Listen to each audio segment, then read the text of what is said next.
Deadpool. Yeah. The character, when you originally created the character, the persona that he's taken on since then. He was right there. Yes. Witness. Can I get a witness?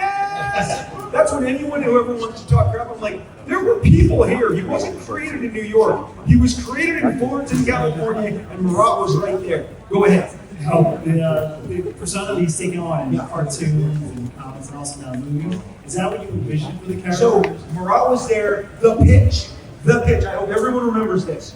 So you've got to go back to 1990. And in 1990, yeah, it was 1990 when Todd took over Spider-Man. Todd loved Frank Miller, as did the entire industry. And what he did with Spider-Man, and this is, the evidence is there. I'm not making this up. He made Spider-Man much darker. He wanted shadows, he wanted night, he wanted fangs, blood. Mary Jane and he were having marital problems. If you can show me one of Todd's books, as exciting as they were, that was funny, I'll be here. I'll be here the rest of my life. Bring me those comics. Todd, Spider-Man wasn't funny anymore. He was having adult problems, and I think it was seeping into all the books. Eric Larson, it wasn't as funny. The Spider-Man I grew up with in the 1970s, he's jumping over cars, beating up the bad guys, webbing their mouths, sticking them to the walls. He's having fun. He's really funny. And I thought that had been lost, that funny part. But Todd also tormented me constantly, and I've done it before. I'll do it again. Drum roll, here it comes.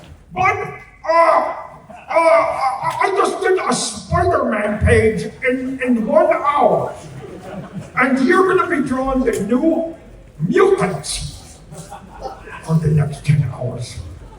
You're going to be measuring the eyes and the nose and the mouth and the hair. And I'm like, you only hear that enough. Where you go, you asshole. I'm going to create my own Spider-Man, okay?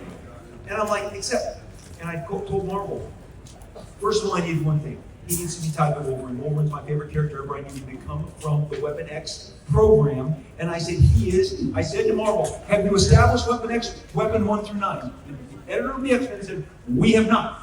I said, he's Weapon 9. He's before they perfected the process.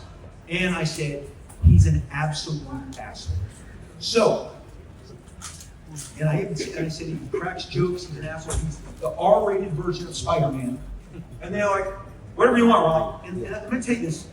Whatever project I did, if you can find me where Marvel told me no, it's a true story. Wonder Woman's lasso all over me. No one told me no. Cable came out of nowhere, and New Mutants went from 100,000 to 800,000. Okay, people loved what I was doing. So, and Marvel was, whatever you want to do, Rob. Whatever you want to do. And so once I cleared Deadpool, his origin, his name, his vocation, he's a bounty hunter. I love Boba Fett. I love mercenaries. So I pitched him as an asshole. And if you think the Deadpool, I'm sorry, all little kids, I'm cursing. In the video games, in the cartoon, or in the movies or the comic, if you can tell me he's not an asshole, I mean, he's an asshole. That's what I pitched him. Now, some people write more clever versions of that asshole, and I give it. Really, kind of it comes down to, do you like that guy's jokes or do you like that guy's jokes? But he is always true to what I created, always.